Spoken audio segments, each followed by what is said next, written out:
Γεια σας. Ένα βιντεάκι που αφορά μια ιδιοκατασκευή, μια κατασκευή ενός προσυμπιεσμένου αεροβόλου. Αυτό έγινε από μένα πριν από 4 χρόνια. Είναι ένα 4,5, γύρω στα 10 ποδόλιβρα, 10 κάτι εκεί πέρα.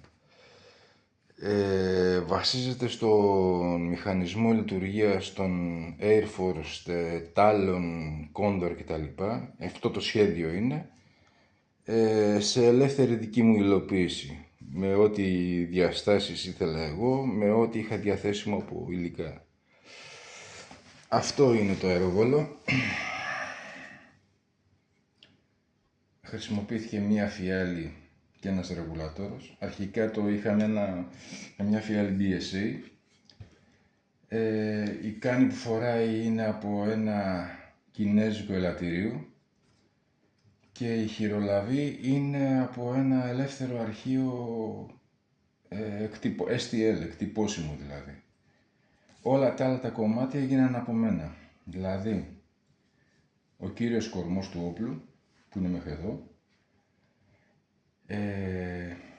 εσωτερικά η βαλβίδα που φέρει, ο μηχανισμός της βαλβίδας, της φύρας, από μένα, αυτό από μένα, αυτό από μένα, δηλαδή εδώ πέρα βρίσκεται ο μηχανισμός σκανδάλης. Όλος ο μηχανισμός σκανδάλης είναι από μένα, με τα ασώψυχά του.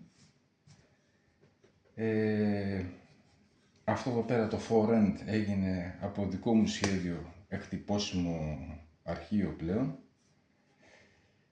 Και στο τέλος υπάρχει και ένα μπροστινό αξεσουάρ εδώ, δεν ξέρω αν φαίνεται.